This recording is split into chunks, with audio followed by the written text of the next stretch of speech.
Good afternoon, everyone. I'm Mark Plattner. I'm the editor of the Journal of Democracy. The last few years have been a period of dramatic ups and downs for those who follow the progress of democracy and civil society in Russia. A new era of civic activism seemed to be dawning with the protest movement that rose in response to the December 2011 State Duma elections, which were widely regarded as having been falsified. Between those elections and Vladimir Putin's inauguration for a third term as president in May of 2012, large numbers of Russians took to the streets on multiple occasions to demand greater transparency and democratic reform. But with Putin's return to the presidency, the Russian government began imposing a new series of restrictions aimed at reducing the ability of civil society to function. In the July issue of the Journal of Democracy, articles by two of today's panelists discussed this changing situation. Leon Aaron focused on the emergence of the new civil resistance movement, emphasizing above all its strongly moral character. And in a companion article, Miriam Lanskoy, writing jointly with her NED colleague Elspeth Suthers, discussed the new efforts by the authorities to counter the flowering of civil society by, quote, outlawing the opposition. Our panel today is going to focus on the tension between these two sets of developments and consider their interaction also in the months since the two articles went to press in June, a period that has seen the conviction of protest leader Alexei Navalny on dubious corruption charges, his subsequent release, and a surprisingly strong finish in the September elections for the mayoralty of Moscow. And we'll also look ahead to the opportunity and challenge for Russian civil society presented by the upcoming Sochi Winter Olympics in February, not so far away now, a subject that's been the particular focus of research by our third panelist, Robert Orton. Since we have quite a full program, I'm going to introduce our three panelists only very briefly. Leon Aaron, on the far right, is resident scholar and director of Russian studies at AEI. He's the author of a number of distinguished books, including a biography of Boris Yeltsin, and most recently, Roads to the Temple, Memory, Truth, Ideals, and Ideas in the Making of the Russian Revolution. That's the revolution of 1987 to 1991, not the earlier one. Miriam Lanskoy, on my left, is director of the Russia and Eurasia program here at NED, and she's also the co-author with Ilyas Akhmatov of The Chechen Struggle, Independence, Won and Lost.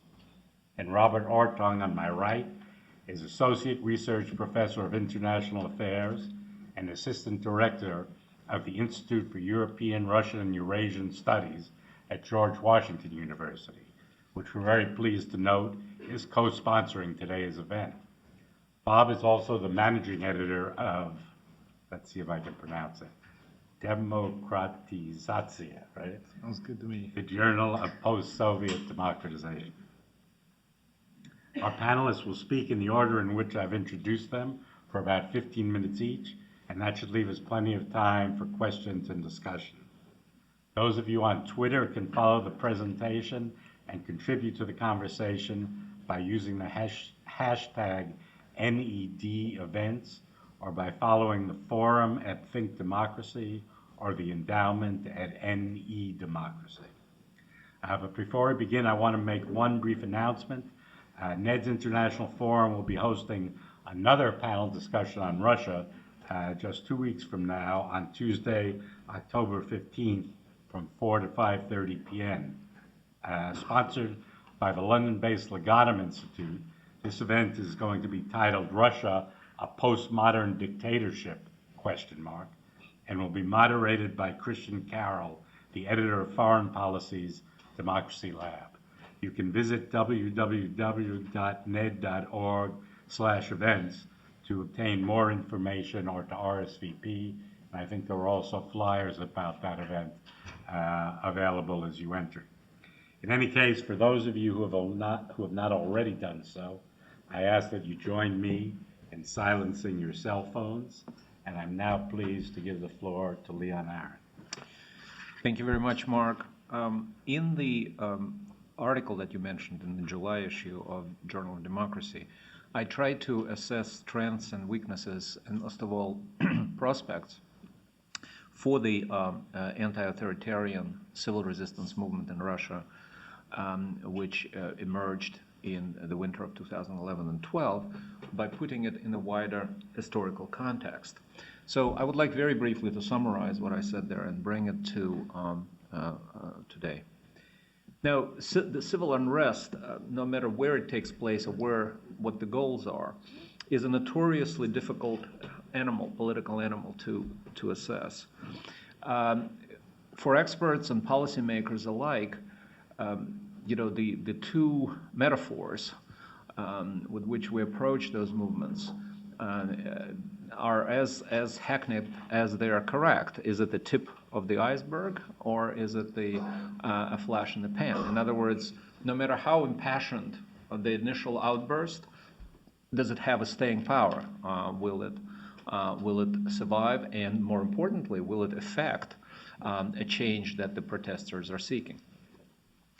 My sense, and I'll try to enumerate very briefly the grounds for thinking so, my sense is that the Russian civil resistance movement is here to stay, and there are all kinds of caveats that some of which I will mention later, but it is something that emerged for a particular reason.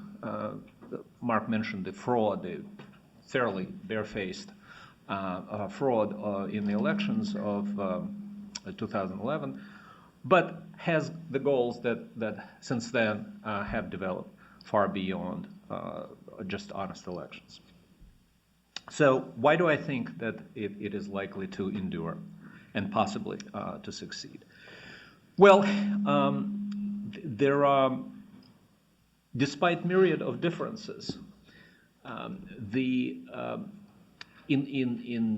contexts and the goals and the sort of national flavor, the previous civil resistance movements, and I go through in my article, I go in a fairly detailed manner through some of the most important movements, civil resistance movements of the 20th century. Would instantly recognize these two facts about the Russian protest movement. It is a movement against the de facto disenfranchisement, because where your votes do not count or undercounted or falsified if you vote for the wrong party or the wrong candidate. And they demand also equality before the law, which is daily subverted and distorted by the authorities at all levels, from the traffic police to the Central Electoral Commission and above. Another critical similarity between the previous civil resistance movements and the Russian movement is what Gandhi called satyagraha, meaning the truth force or soul force, meaning that these movements, no matter what their specific political goals are, have a very strong moral foundation. They're concerned, or at least initially, they're concerned not with specific malfeasance, instances of malfeasance of the regimes, although they're often caused by a specific instance of regime's misrule. But their goal is to correct the moral offenses of the regime, something that constantly reminds them of their inferiority as people and citizens. And in that regard, there's plenty of anecdotal evidence, but there's also plenty of evidence in the social media that the Russian protest movement, at its core, is a moral movement for dignity in democratic citizenship. Like other movements, civil resistance movements, before them, Russian protesters are seeking to effect vast political and social change through a personal and deeply moral effort. Another reason to believe that this movement might endure and perhaps even become victorious is a wider socio-political, even socio-economic context in which it emerged. If you look at the road traveled by the so-called third wave democracies in Southern Europe, Spain, Portugal, and Greece in the 1970s, or South Korea and Taiwan in the 1980s, or Mexico in the 1990s, what you'll see is that there is a period of unprecedented economic growth that gives middle class personal prosperity and personal liberty, perhaps unprecedented in the national history. This is certainly true of the post-Soviet middle class after the unprecedented prosperity of 2000, 2008. What happened to all of them, however, is that for some mysterious reason, and I think this is still a mystery to Putin, which is why he detests this movement, not just on political grounds, but on deeply personal grounds, is that after all of that, in his view, was given to the post-Soviet middle class, and of course we're talking about urban middle class, we're talking about the middle class largely concentrated in the 10 largest cities of Russia. After all of this, they turn on him. They turn on the regime, demanding a greater say in how the country is governed. And that, of course, is precisely what happened in the previous such movements. Now, let me quote a very prolific liberal Russian columnist, Andrei Kolesnikov, who said that after fridges and the television sets came the demand for political liberties. That is certainly quite true. Now,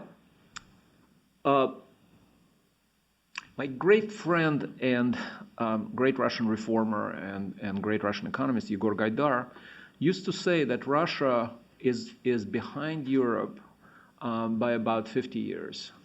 That seems to be about right if you look at the democratization of the third wave of the 1970s. So I think even in here, some pattern might emerge that will help us decide the viability of these movements.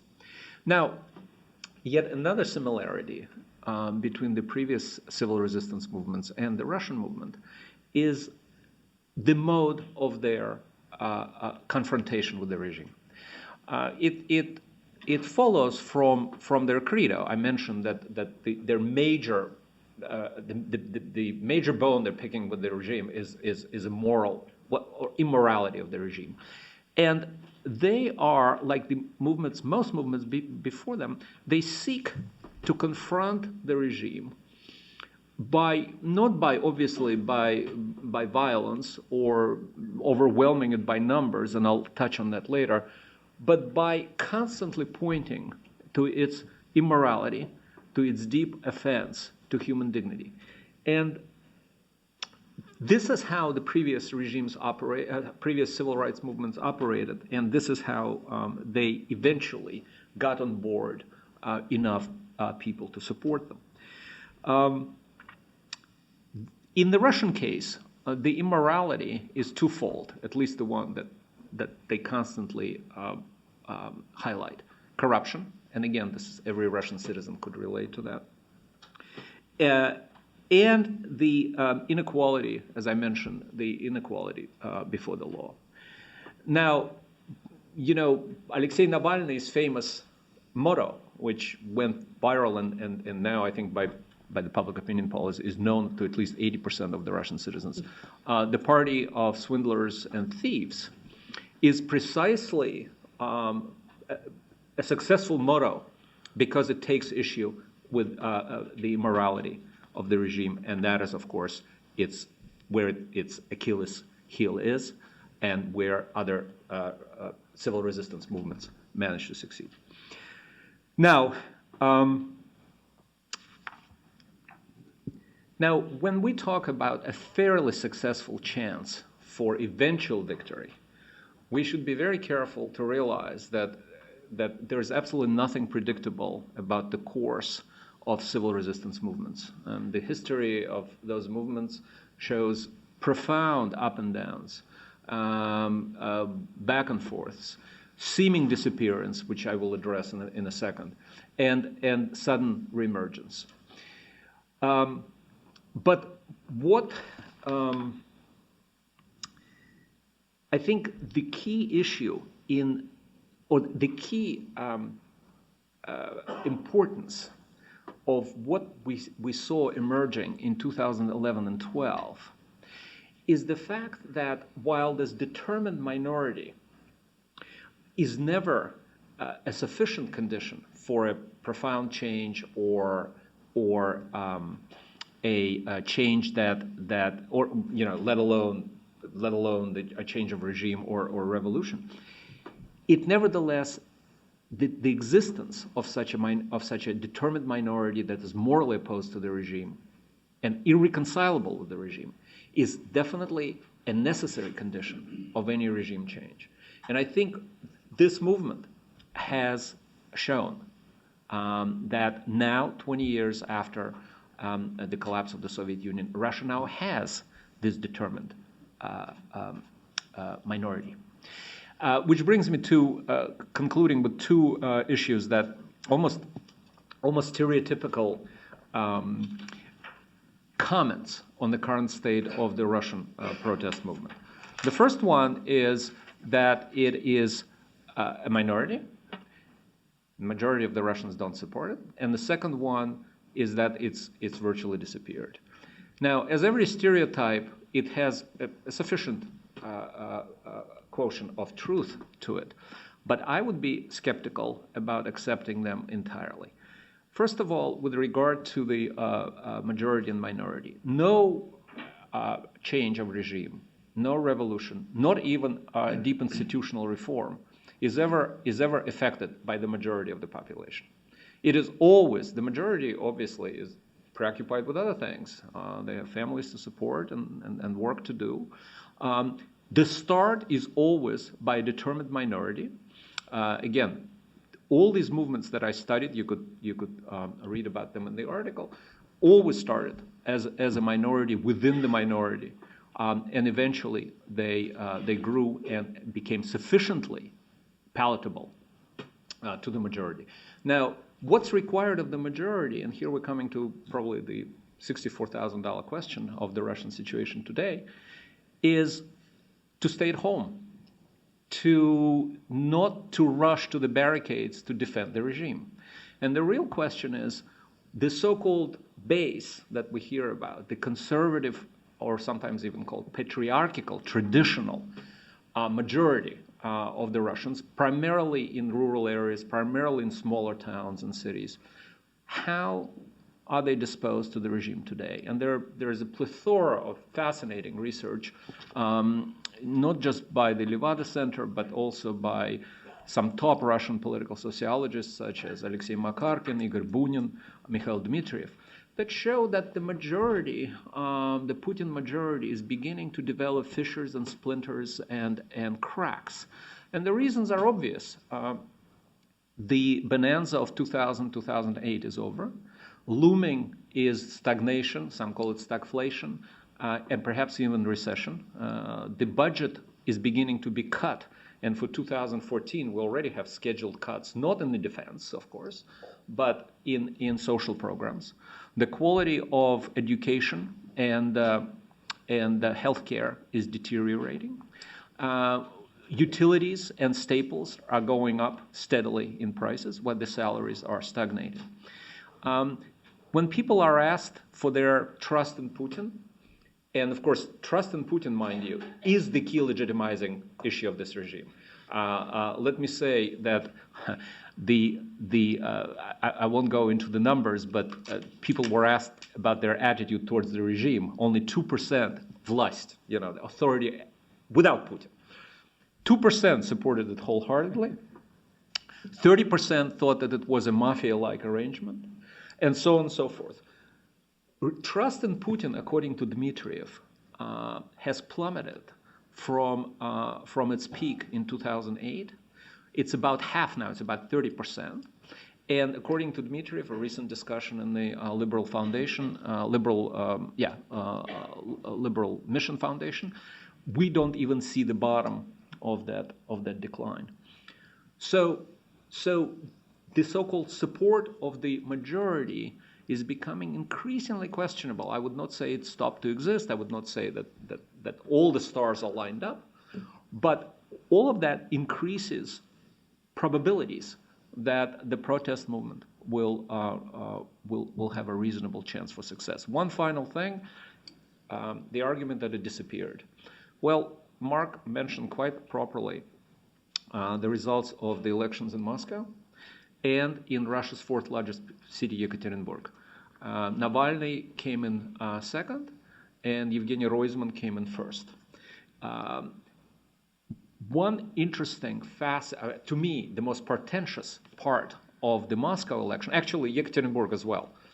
And mind you, these were the first truly modern elections in Russian history. I mean, not just in terms of the volunteers that participated. I strongly recommend you read some social media about this, not by the way the candidates engaged with the electorate. I mean, a relentless public speaking, partly because they were not allowed on TV for the most part, but still really stomping in the American tradition, and an enormous use of social media and volunteerism. I mean, the students, but also, I have a friend in Moscow from my school years, and he is in his 50s, and he was standing right up there at the metro station handing out leaflets. They were all charged up, which brings me to one final point. The reason the authorities allowed this rather dangerous, limited experiment in freedom of election was that, again, pollsters everywhere based their prediction on the last year's model, like the generals in the last year's war. And according to that model, even if the supporters of the regime are not terribly happy with the regime, they'll turn up in sufficient numbers to overwhelm the generally dispirited, the generally passive, anti-regime minority. What happened was exactly the reverse. Of the people, according to the exit polls, of the people who supported the regime, regardless, and by the way, one of the issues about the base is that in every public opinion poll, a plurality, the last poll by Levada end of August, 42% said we trust Putin because there's nobody else. Now, is that a ringing endorsement? I'll leave you to judge. But the point is that of those who supported the regime, according to the exit polls, a third came to vote. Of the opposition, 2/3. That goes to the issue of the fire in the belly, of the involvement and engagement with the political process. And to me, both of those things seem to be now turning into the favor of the civil resistance movement. Thanks. Thank you, Leon, for that very interesting diagnosis. Now we'll turn to Miriam Lansky. Thank you. Thanks, Mark. I'm very grateful to Elspeth Suthers, who's the Russia program officer at NED and who was my co-author for the article in the journal, and she did much of the writing, so I want to acknowledge her contribution. I'm going to today lay out 3 main points, and the way I've structured this is that I'll get into them a little bit up front and then go through each one in more detail. First, very much along the lines of what Leon was just saying, the growth of activism and opposition in Russia is a long-term trend. It is not limited to a few protests, but it is a significant movement. The crackdown that we saw last year was meant to bring this movement to an end. In the article, we describe the mechanics of the crackdown, and there's analysis of the legislation and how it was meant to tie democracy and liberal values with foreign and immoral influence in the public imagination. So that's my first point. My second point is that the crackdown against NGOs has not been successful. Currently, the government is making adjustments in its strategies and is trying to co-opt NGOs rather than trying to shut them down, as was the case earlier. Last year's campaign against NGOs seems to be receding, but it has been replaced by equally nasty and xenophobic campaigns against homosexuals and against migrants. The overall ideology is the same, but the target has shifted. In a few months, there's a renewed, if in a few months, for instance, after the Olympics, there's a new campaign specifically targeting NGOs again, I have much greater confidence that they will be able to continue working and that they will be able to survive these onslaughts. The Moscow mayoral election, and my third point, the Moscow mayoral election was very significant and it inspired hope for gradual change through electoral participation at the local level. We were in Moscow about a week ago and sort of met with different people. You could really feel a lot of energy after that election. The election was pretty clean. Navalny was able to campaign. The day of the elections were remarkably clean compared to previous elections. Is this one and done? And will subsequent elections also be along those lines? The next target is Moscow City Council in September 2014. This is particularly important because, as Leon had mentioned, those who participated in Navalny's campaign are sort of even more exciting than Navalny himself in some ways. These are young, energetic, creative people who have experience working at the local level. In some cases, they're municipal deputies. They're people with some local organizing experience already. And they've just shown really a very strong campaign this summer. At the same time, many liberals are very troubled by Navalny's continued nationalism and his xenophobic tendencies. There is an uneasy alliance between liberals and nationalists, and this requires a lot of work. And I'll come back to this point at the end. I think it's important. Coming back to my first point, the long-term trend of activism and growing opposition. Elspeth and I wrote that there's a new generation and a new social class that is now seeking political representation. There's a stable 30% of population that is consistently oppositional. On some issues, such as anti-corruption, you can get greater than 50% in certain polls. This population is young, it's urban, it's middle class.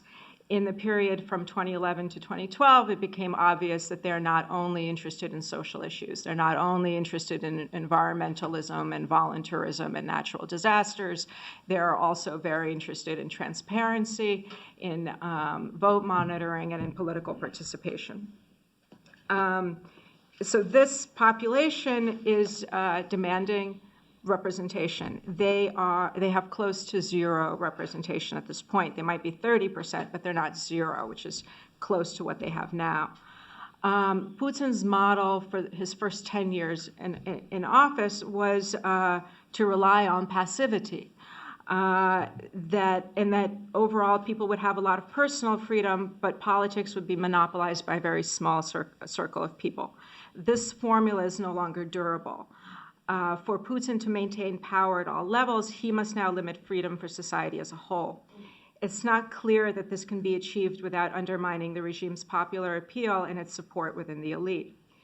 The NGO law that requires an NGO that receives foreign funding and conducts political activity to register as a foreign agent, this was only one law. It was part of a larger package of repressive legislation. There was a law on the internet, law on assembly, criminalization of libel, laws against LGBT community, a law on blasphemy, a treason law that is so broad that any contact with a foreigner can be construed as treason.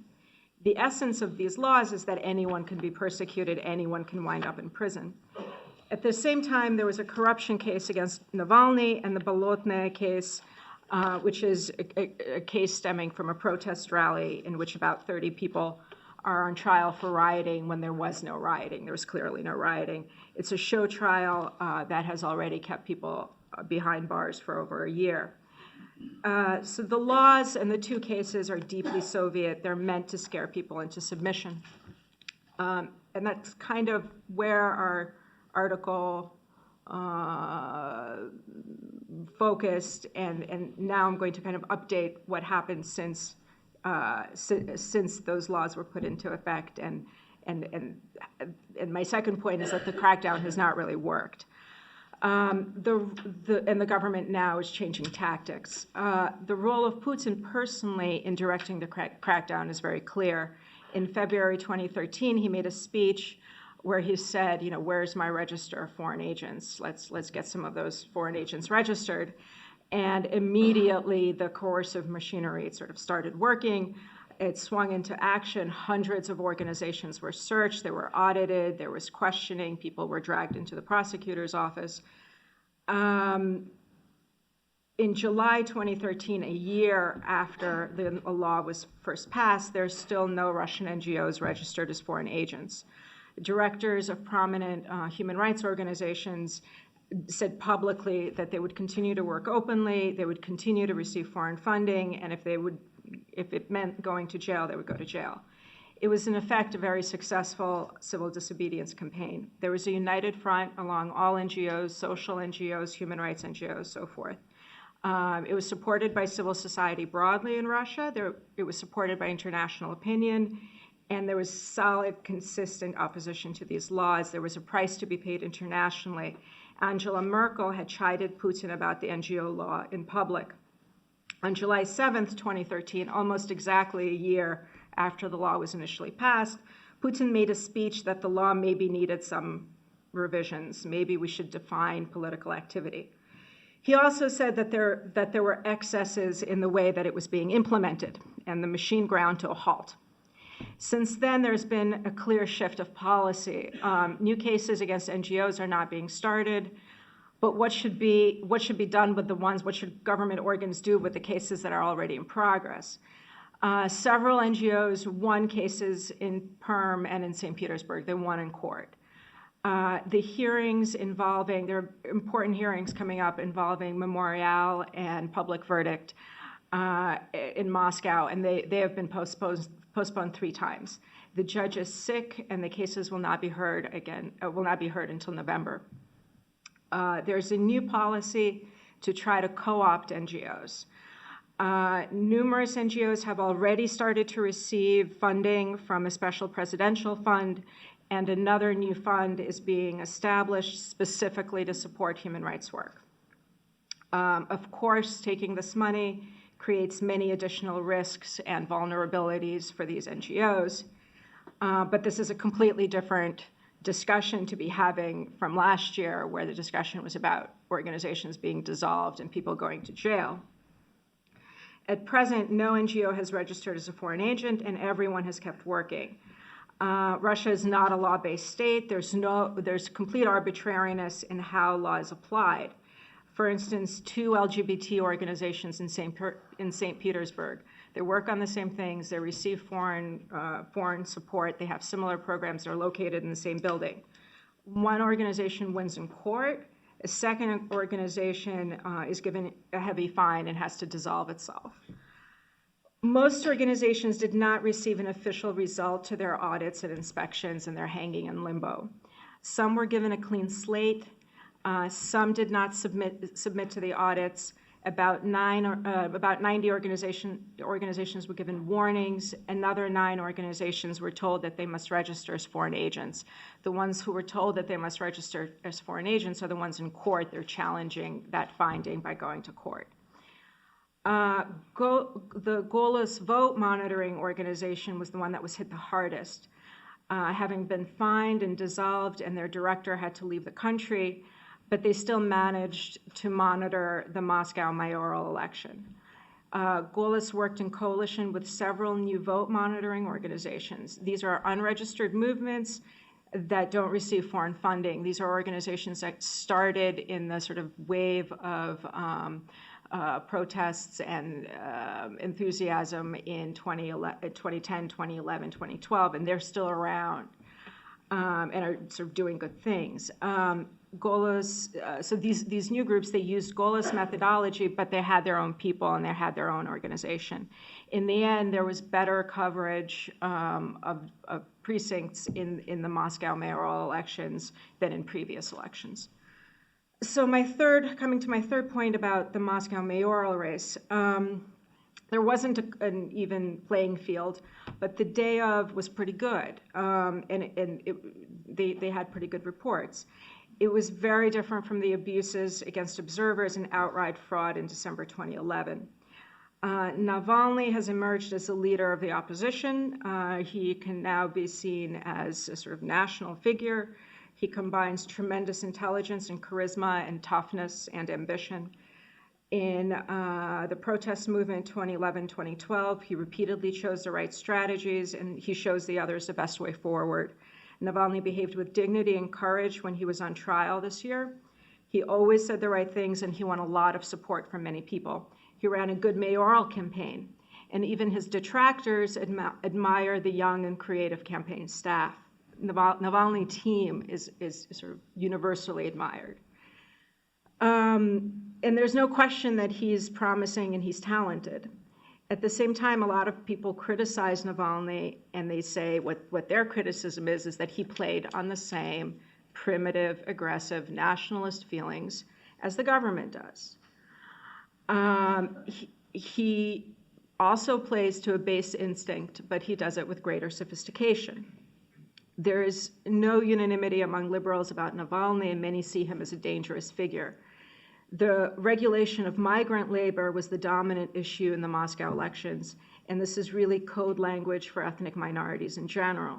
It's very difficult to separate issues of migration from Central Asia and from North Caucasus, and these are very painful and explosive issues. What is needed from the liberals, and there's been one of Navalny's successes was to bring liberals and nationalists together back in 2011. And the challenge for liberals is to come up with reform programs on topics like federalism, ethnic relations, local budgets, problems of the North Caucasus, so that they can address what are legitimate popular grievances, but also protect minorities and basic civil liberties. Liberals have very difficult dilemma, how to work with a populist leader like Navalny while also trying to instill liberal values and institutions.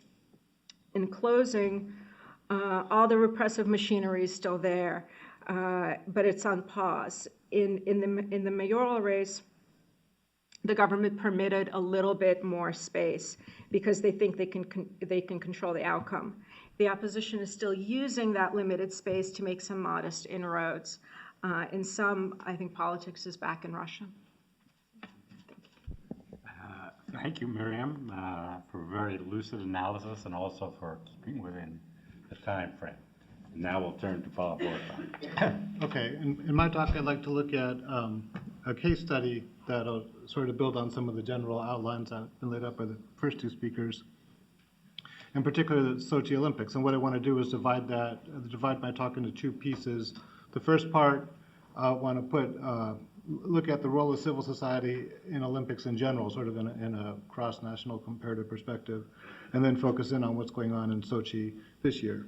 So in general terms, if you look at Olympics around the world, the Olympic Games are not very friendly to civil societies, regardless of which country is actually hosting the actual event.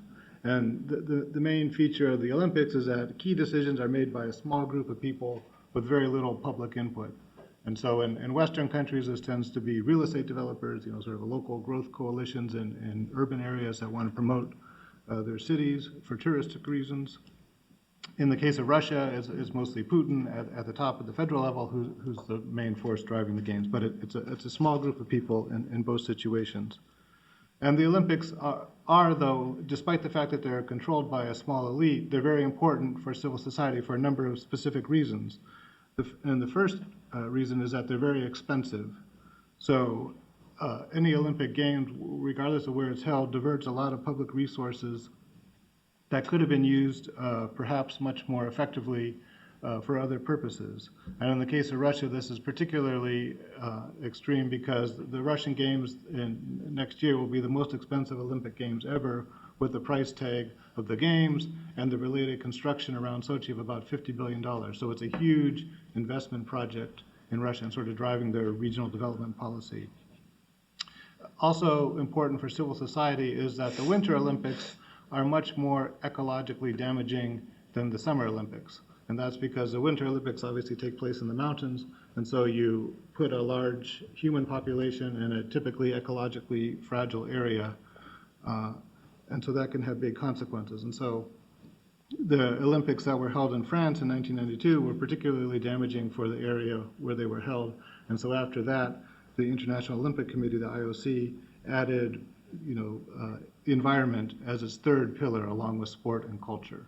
So since the French Games and then the Lillehammer Games in Norway were much more environmentally friendly, and then there's been a push to have green games ever since then.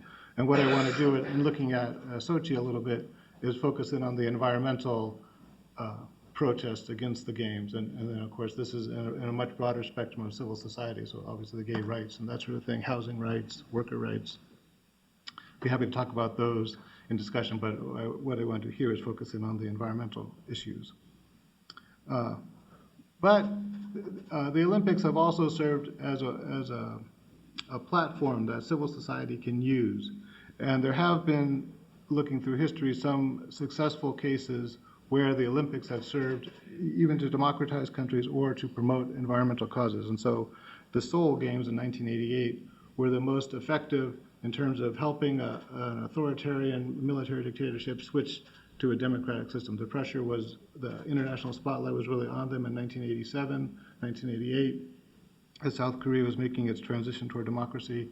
And the games are considered to be a key feature which helped cement that transition in place. Or if you look in cases like Salt Lake City, and environmental groups were able to influence where the different events of the games were held, so they were able to protect national parks and other ecologically fragile areas.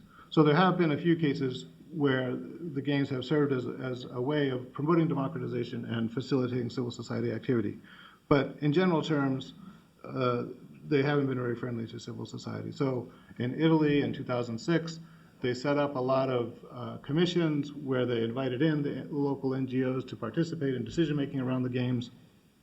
But in practice, none of the decisions that were made by those groups had much of an impact on the actual conduct of the games.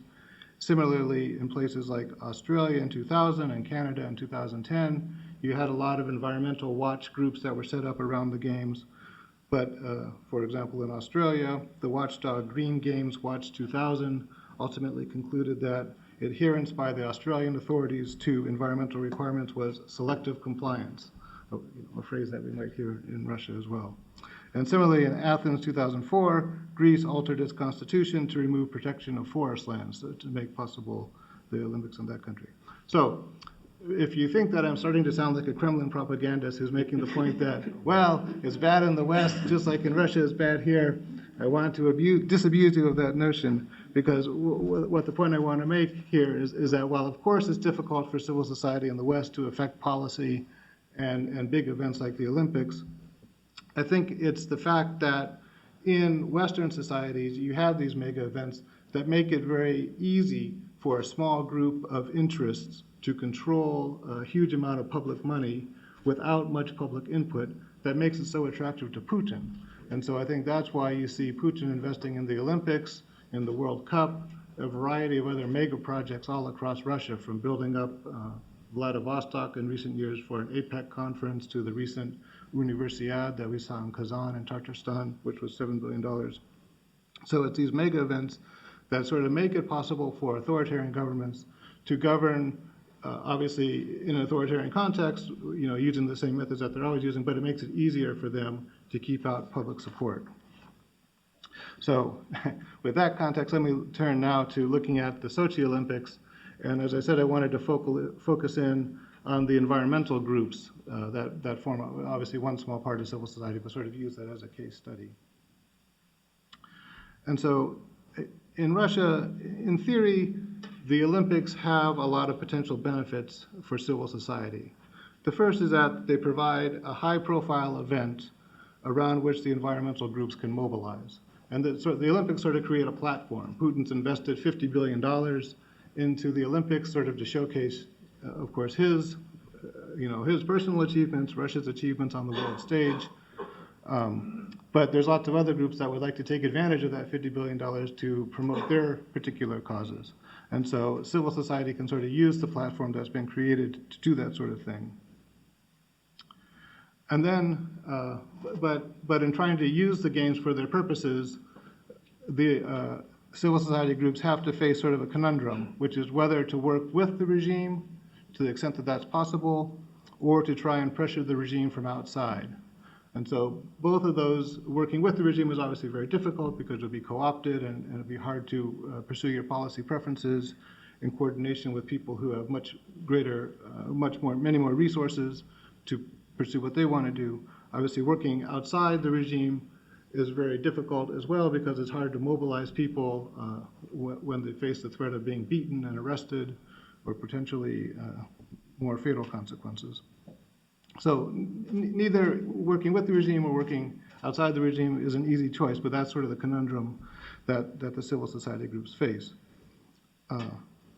And so what we see in Sochi, if you look at the history from when they won the bid in 2007 to today, it's basically the same story that we see in the West, which is that there's a lot of great promises made up front, but little is delivered as a result.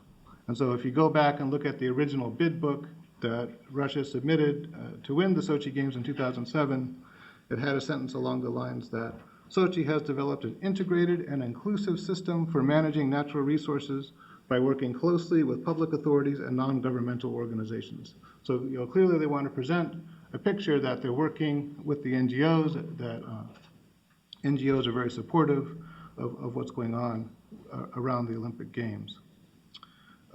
But even from the very beginning, environmental groups were concerned about the impact that the Games would have on the natural environment in the North Caucasus region where they're being held, and particularly warned about the use of land in that area, the effects of water pollution, waste management, and a variety of other consequences of intensified human use in the area. And of particular concern was the fact that 7 of the venues for the Games were planned to be built in the Sochi National Park, and they would also affect the Caucasus State Biosphere Preserve, which was a UNESCO World Heritage Site. So the Olympics were basically being planned in a national park that was sort of set aside not to be developed, but it turned out that that's where they wanted to have the Games. So the Russian representatives of groups like the World Wildlife Fund and Greenpeace began working with the authorities in 2008, trying to get them to shift these policies and shift where the events were held. But they ultimately became disillusioned. And so in spite of the promises to cooperate, the authorities basically ignored the main request to move, of the environmentalists to move some of the sites. And already by 2008, just a year after they had won the bid, the Ministry of Natural Resources and Ecology changed the zoning of the Sochi National Park to allow the construction there. And so by 2010, groups like World Wildlife Fund had declared that the decisions that they had agreed with authorities were simply not being enforced. And they were also worried about the construction of a large road that will go up from Adler along the Sochi coast up into the mountains, which is the biggest construction project of the Olympics. It's a $6 billion road and railroad combination that is being built without any kind of environmental impact report. So they've been complaining bitterly about this. And at one point, the United Nations Environmental Program came in and tried to bring the NGOs and the authorities together to talk about some of these issues, but those attempts all failed.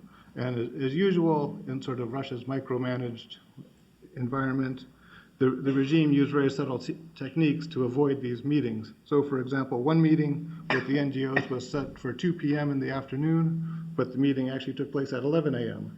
and nobody bothered to notify the NGOs that the meeting was going to be moved up, and so they didn't actually get to participate in it. So again, it's very effective but very subtle techniques in this particular case. So eventually, of course, the groups gave up trying to meet because they said it was just a bunch of green PR on the basis of the authorities. And in this case, the case of the Olympics, we see that the Russian authorities have basically done what they've done in many other situations, which is that they've hollowed out the formal institutions and replaced those institutions with imitations. And so typically when the games are being organized, they're organized by an organizing committee that is in theory subordinate to the International Olympic Committee. But in the Russian case, the Sochi organizing committee has very little control over what's going on. Instead, the real power for controlling what's happening has been shifted to state corporations, which is a specific kind of corporation inside Russian law, which is neither a public corporation, a private corporation, nor a state agency. It's a separate category, like Olympstroy and the Russian Railroad. So you have these sort of new institutions that were never mentioned in the original bid for the games that have been created, and then power and money has been shifted into these organizations, and they're outside the purview of the typical private corporate governance, and they're also outside the purview of typical state bureaucracy, and they're not at all controlled by the IOC either, to the extent that it would want to control it. So ultimately, World Wildlife Fund declared that these Olympic Games will never be green, since they have already caused irreparable damage to unique ecosystems. So just to draw a few conclusions from this experience, looking at the environmentalists and the Sochi Olympics, is basically that the Sochi experience confirms the experience that you see in other places, which is that an alliance of state and corporate interests can use a mega event to propel their own pro-development interests while minimizing the extent of public input. But you can find a few small benefits from the role of the environmental groups in Sochi, which is that in some of the protests, and there have been a lot of local groups on the ground that have protested specific things and specific construction sites. Some of those have been effective in blocking the construction of specific facilities. And so in limited cases, the citizen action did have consequences. And over time, in theory, such experience can help the Russian groups develop skills and knowledge that accumulate over time and make it possible to more effectively protest against the regime. And for example, we mentioned the Navalny campaign in 2009. Boris Nemtsov ran for mayor of Sochi, and he used very similar techniques to what Navalny was able to much better evolve in the Moscow case. So those techniques that are developed in these kind of cases can be used later on and come back. So the final conclusion, though, is that the key question here is whether the opposition's techniques are going to evolve faster than the regime's learning on its own of how to use these sort of subtle techniques of repression against the opposition. So that's really the competition, and that's what will make the future developments very interesting to follow. Thank you, Bob. I have a question for you, which is that if I'm not mistaken, in your going through the various prior Olympics, you didn't mention Beijing. Right. And what I'm wondering is, might there be the kind of same heavy-handed tactics used in Russia to keep protesters away, to arrest people in advance and so on, or will there be a different approach?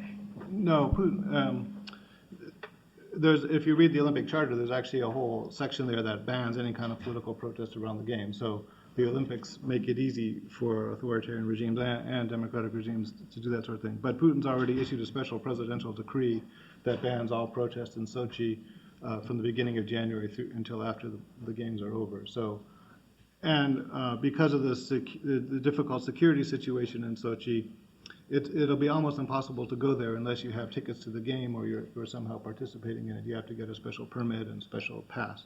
So I wouldn't expect to see too much protest around the games. And they have that well under control. We thought about that. Okay, thanks. Again, I think all three presentations were quite interesting. I attempted to ask you all to comment on each other, but since time is getting short, maybe we'll go to take questions from the floor first, and then in the process of responding to them, you can also respond to the remarks of your fellow panelists. So who would like to begin? Right in front of the camera there. And please do identify yourself before asking your question. Thank you. My name is David Nikoradze. I represent Georgian television station Usta between Washington, D.C. My question is more about Russia's foreign policy, and this question is to all panelists. I wonder if you could give me your commentary about the latest developments and crisis between Russian government and Georgia. As you know, Russian soldiers are installing metal fences deep inside Georgian territory across the South Ossetian borderline, and governments are changing very negative statements. I wonder if you could give me your commentary about this so-called borderization process. Thank you. Why don't we take a couple of more and then Carl?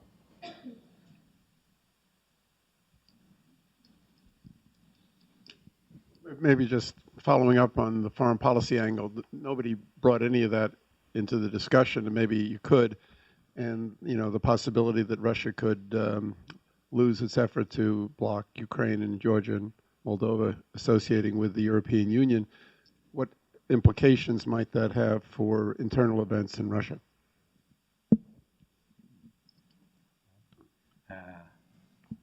Chris. Just a broader question for the panelists. Given the systematic repression of civil society in Russia, and given the fact in today's world, civil society is viewed as integral to successful modernization and successful societies, how do you assess the opportunity cost of the Russian authorities' approach to civil society for Russia's development? Okay, thanks. Why don't we begin with that, Leon? Well, your last question, it's exactly what's happening. The regime is caught in some sort of a catch-22. It's a vicious circle. It's a consensus in Moscow. I was there in April, but if you saw Alexei Kudrin's, if you read Alexei Kudrin's speech at Valdai, Alexei Kudrin is former first deputy prime minister, Putin's loyalist. He just encapsulated that consensus that reigns in Russia, and that is that the old model, the commodity export model, oil and gas, is completely unsuitable now for the development of the society as an engine of progress. It worked 2000, 2008, largely because there was some underutilization of all Soviet resources. It's a separate issue. In any case, it worked.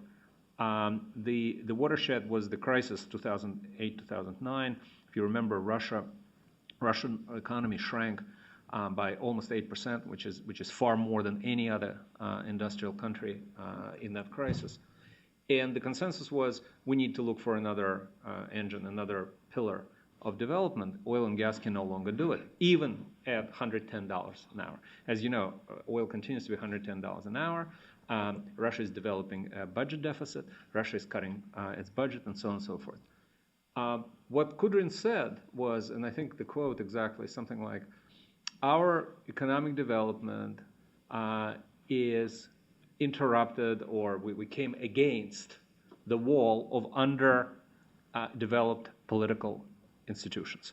Now, translated into the language of opposition, it's we need a deep institutional reform at worst, or the change of regime at best, for Russia to start developing economically. But then Kudrin gives exactly the same menu as the opposition. We need honest courts, we need political competition, honest elections, we need to lift the censorship of the media.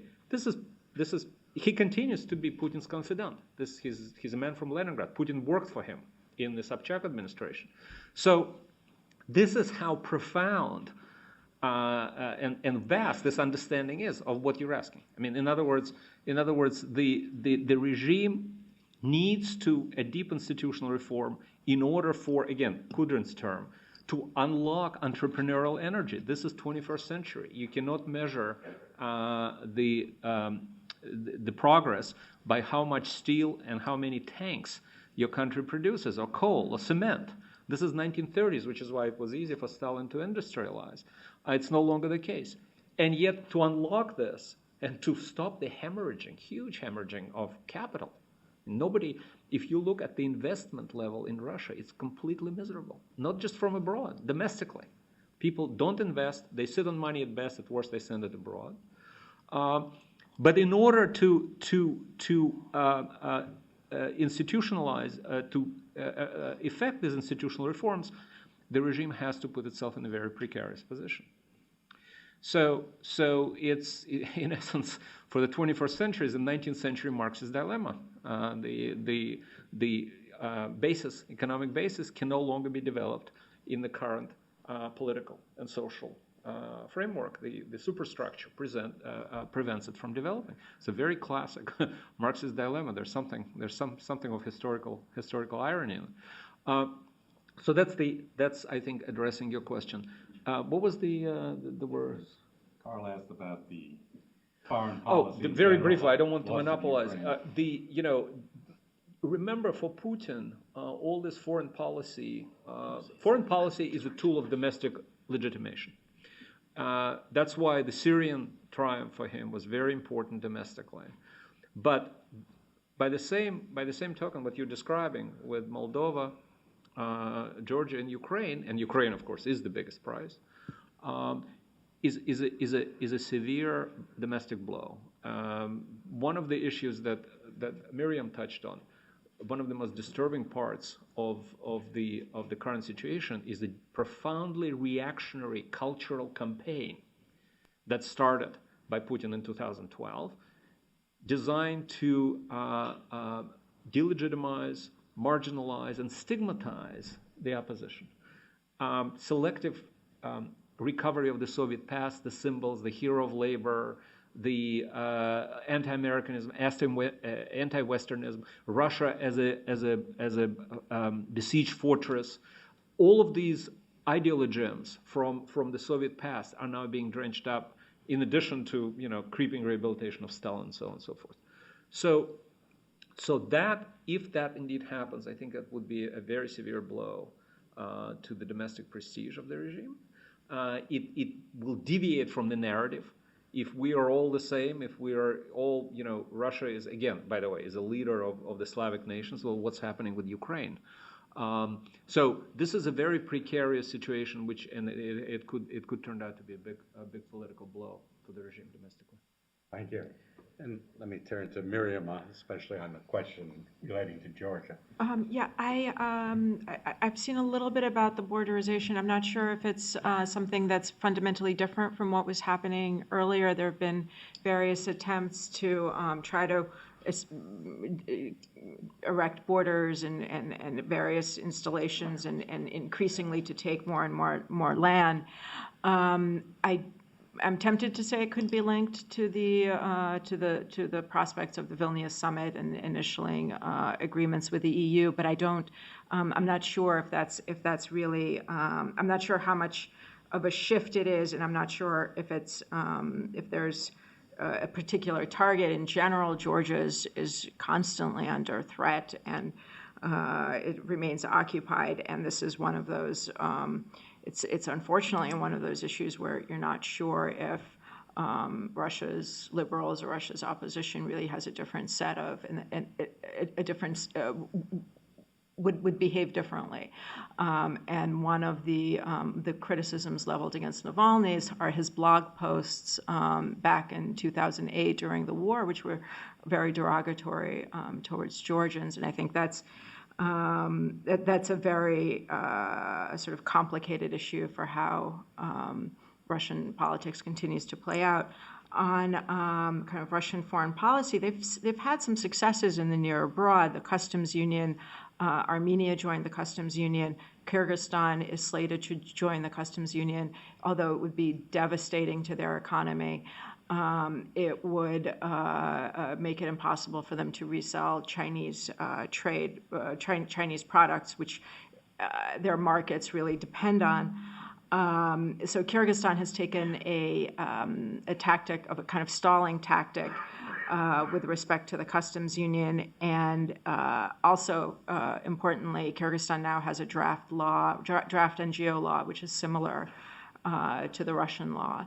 But the president has said that he would not sign it. So there's a kind of Russian pressure in the former Soviet states that's ongoing and deserves also to have some attention to. Thanks. Bob, do you want to? Yeah, I'll just make a few comments on the Ukraine angle in particular. I think that if Ukraine seems to be headed toward, signing an association agreement with the EU, that would be a major blow inside Russia. But I think, it would be very difficult for Putin to make that go away. But he's very good at sort of controlling the narrative. And so obviously, while this is happening with Ukraine, we see him promoting his role in Syria, and sort of, the Kremlin's basically given him a Nobel Peace Prize for his efforts working there. And I think the Olympics will be part of the same story, that it's very easy for him to use that to sort of promote Russian greatness and that sort of thing. And so that might help deflect some of the attention away from what's going on with Ukraine. So it's something that really contributes to the narrative that he's trying to relate in that case. Thank you. Other questions? Nadia, then Jack. It's coming, yes.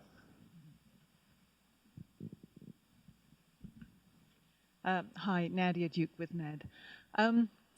Leon has mentioned what he calls the civil resistance movement, which is kind of an interesting term for it. But you've said that it's based on a very sort of strong moral sense.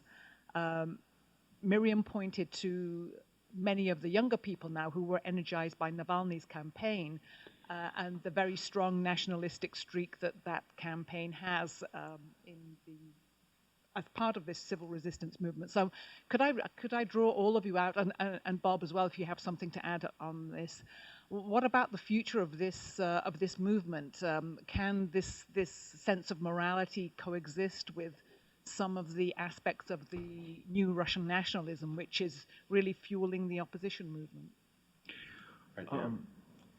Jack. Thank you. Jack Goldstone, George Mason University.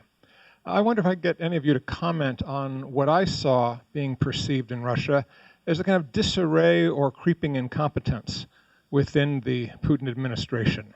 Part of Putin's appeal, of course, is that he runs a tight ship, he's efficient, he gets things done, and yet this back and forth on the Navalny conviction, first we convict him, then we let him out. The anti-homosexuality, the gay propaganda laws, they were very strongly stressed, and then when it was raised that this could lead to problems with the Olympics, all of a sudden the authorities were backing off and saying, oh, we won't enforce this. There were other issues, the Pussy Riot, women in jail are not backing down, one's going on a hunger strike.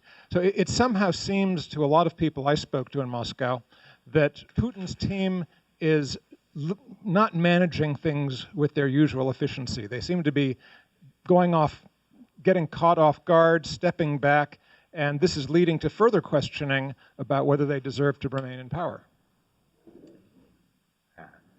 Actually, let me just extend that a little bit in terms of the outcome of the Moscow election. Was that a rude shock to Putin and the Kremlin? Or did they conclude that, well, that wasn't such a bad result?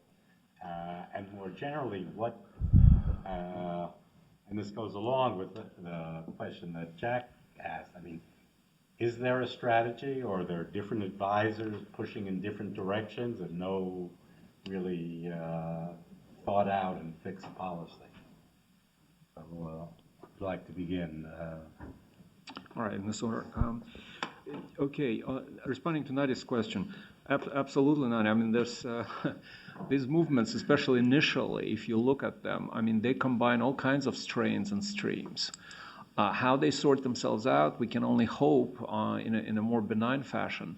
Right now, I would say definitely between the nationalistic tendencies on the one hand and Navalny's famous slogan, "Don't steal, don't lie," clearly the latter is far more powerful, far more engaging for his followers than his nationalism. Certainly in Moscow, that is, this traditional, more liberal place. The situation may be changing because Moscow, of course, is now the center of 1, 2, 3 million illegal workers there. Seeing it, and as by the way, just very recently, the Novosibirsk court banned Quran on as an extremist text with wide repercussions for Russia. We'll see how that plays. I mean, they're appealing it, but it's a very interesting decision. Interesting is probably a euphemism, but it's a very dangerous decision, which brings us to Moscow, with probably at least 2, 3, 4 million Muslims, used to be represented by very well integrated, very Russified Tatars, which were the third largest ethnic group. It's no longer the case. I think the Chechens and the Central Asians are now the longest, and their versions of Islam could be far more radical than those of the traditionally Sufi Tatars. So that's on that. Somebody asked about the disarray. That is not new. Everybody, even Putin's allies, say that he's a great tactician. He's not a great strategic thinker. And more importantly, the issues that the regime is facing now are no longer solvable, but by the kinds of, I tried to explain it, either by repression or by throwing money at the problem. You need something else. And I think he is just incapable of doing this. The elections were definitely a very rude awakening, because Volodin, the deputy chief of staff, whose idea it was, and I don't know how long he will remain deputy chief of staff after this, apparently guaranteed that election will serve to delegitimize opposition, that Navalny would get no more than 10% of the vote.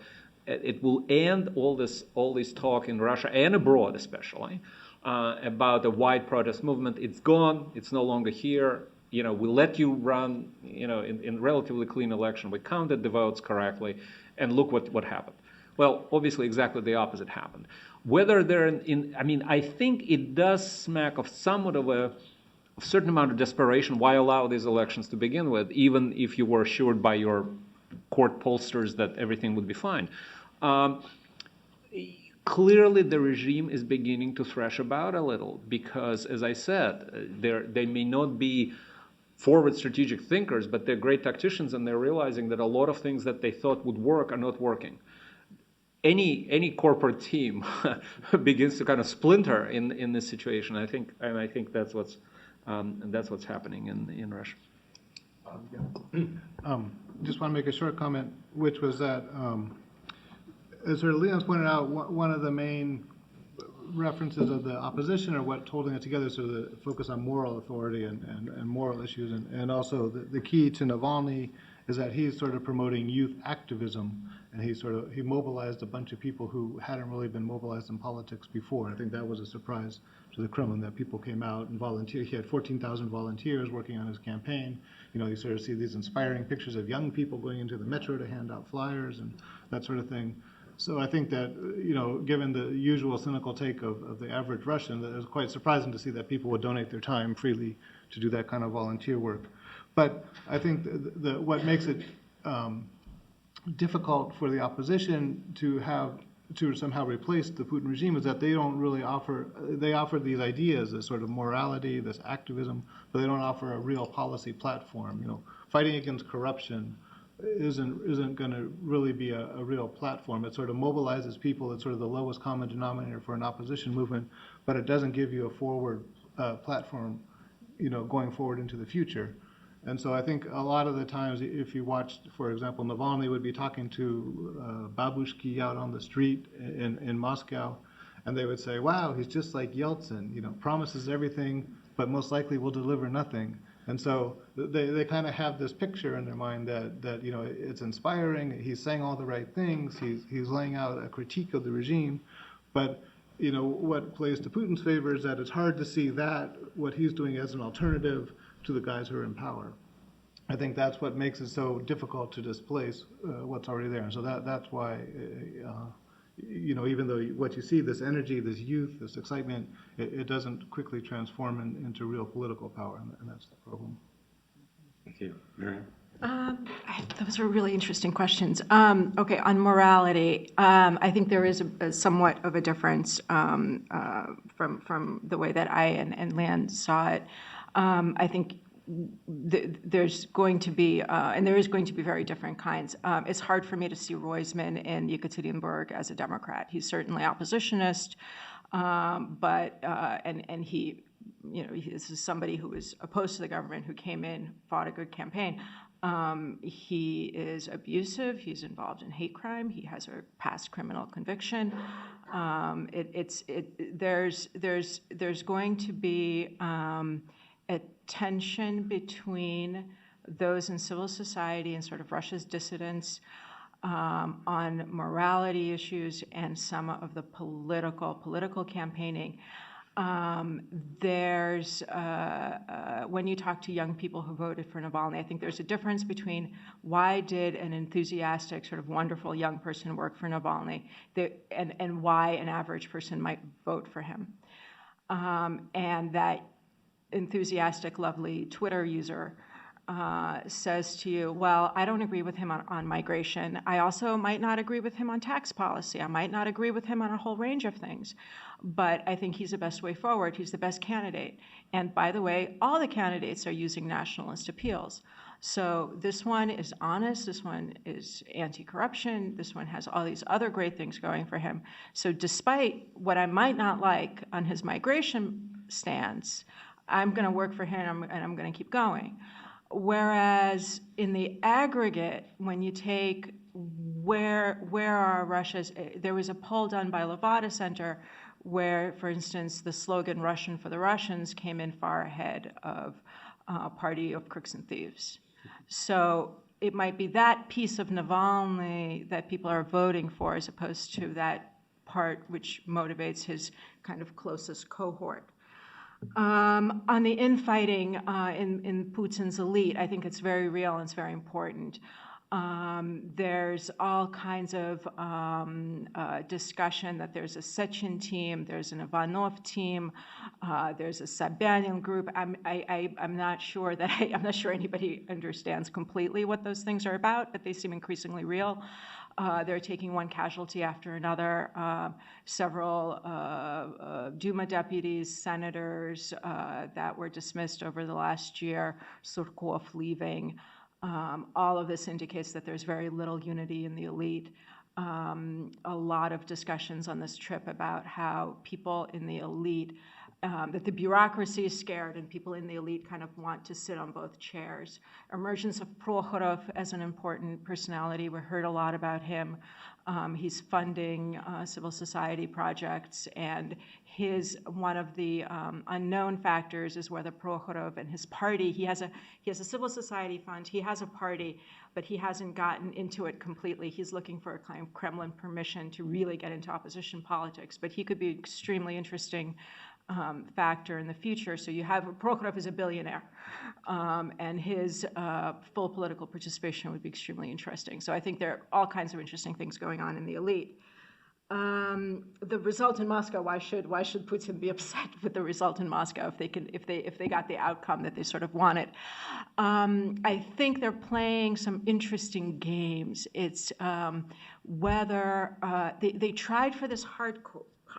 This a year ago now, nobody from the opposition got through in the local elections.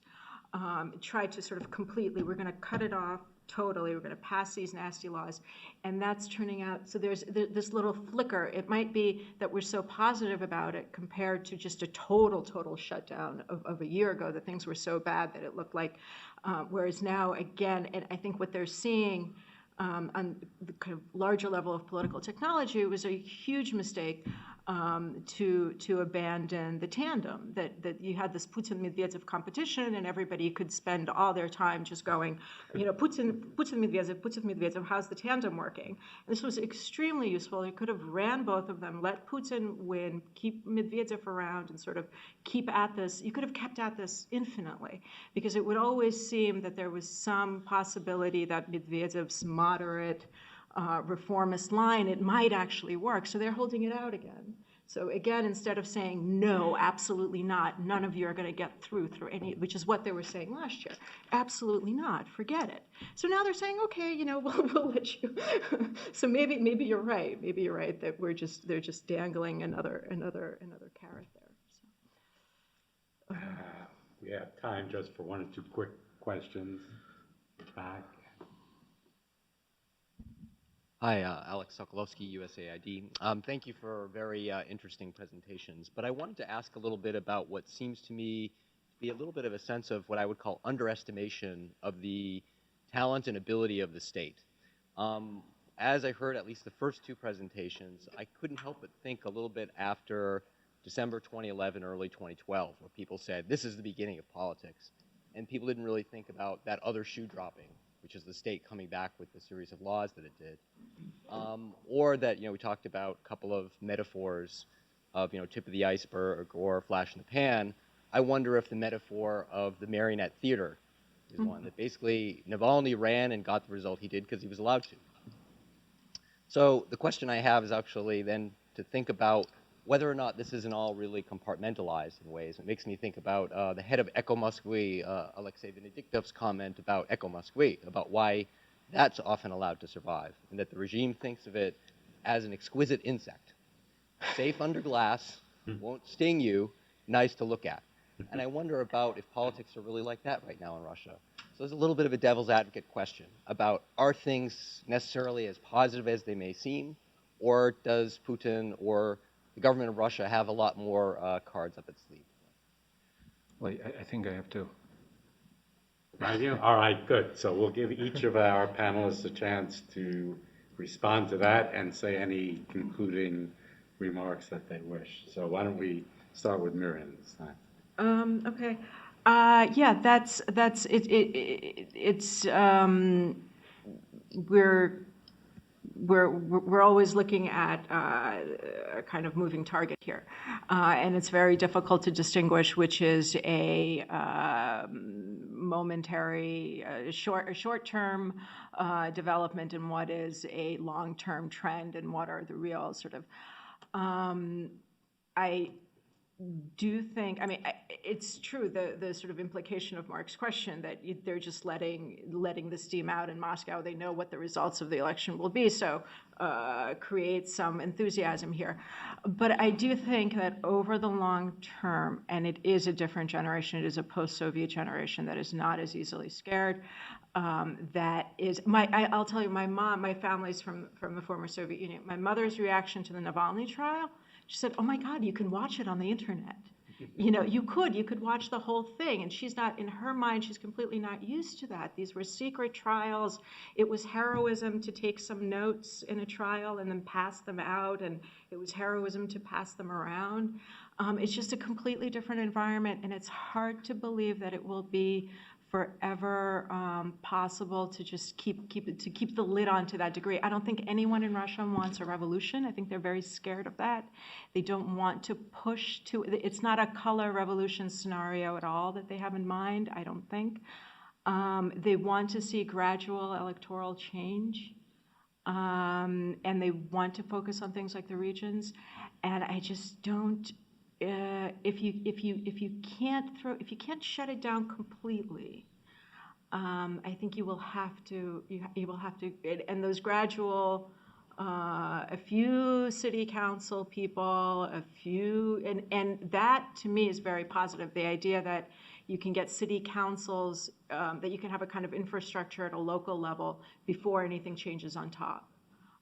That is for the long term, I think, a very positive. But yeah, the coercive machinery of the state. I do not mean at all to lots of political prisoners. Repressions still. Thank you, Bob. I would agree with Leon's comment that this sort of, what you say, the shuffling among the elite has been going on for a long time, and I don't think that there's any real splits among the elite. There's no one who's about to defect or create a split at the top that could be used by groups at the bottom to somehow mobilize. So I don't see that really happening yet. But I think on the other hand, the positive news is that I think the groups in society are getting better organized. They have developed techniques that they can use for campaigning. They've developed more of a networks amongst themselves. And so they're basically waiting for an opportunity to appear. And when that opportunity appears, they're going to be ready to take advantage of it. And there was an interesting interview with Navalny on Doge TV, the internet TV station. And they asked him, first you said you were going to campaign to be president, Then you said you're going to be Moscow mayor. Now you're thinking about running for the Moscow City Council, so like going down the ladder of power. He said, well, I take my opportunities when they come. And so those are the opportunities that are currently being, the elections that are coming up on the schedule. And so I think that they're sort of ready, they're organized, and when they see an opportunity, they'll take it. So that's what makes it very unpredictable. Yeah, again, I mean, Yeah. if we were, thanks, if, I take it back if I was trying to talk about probability solely, and I think Bob and Miriam said the same. I remember I mentioned that all kinds of stars have to line up. What we do have now is a determined minority that is opposed to regime on moral grounds. That is a necessary condition of any regime change. That we have in place. We did not have it before 2011. And I agree with Bob, and I would even take it further, that these types of things are not entirely innocuous marionettes. They kind of, Pinocchio-like. They kind of acquire their own dynamic. They become alive. Remember, I can walk, I can talk. Once you have 600,000 people if all were counted, voting for Navalny, and if you remember Russian history, French history for that matter, how many are required to change the regime, provided that there are 600,000 people in the capital that are totally opposed. And one thing about Navalny's campaign, there was no ambiguity. Remember his concluding words at the trial, his concluding speech. He called Putin a toad that sits on top of a gas line. I mean, how much farther? I mean, where's the, So people that voted for him, I assume, had fairly similar attitude towards the regime. If you have 600,000 of them in Moscow, and again, they're not provoked yet, God knows what will happen. I mean, to me, that certainly, it doesn't mean that, we'll have a change of regime tomorrow, but it's a fairly dangerous factotum for the regime to understand and to know. Well, thank you, Leon. Thank you all. Thank you for coming, and please join me in giving a round of applause for us.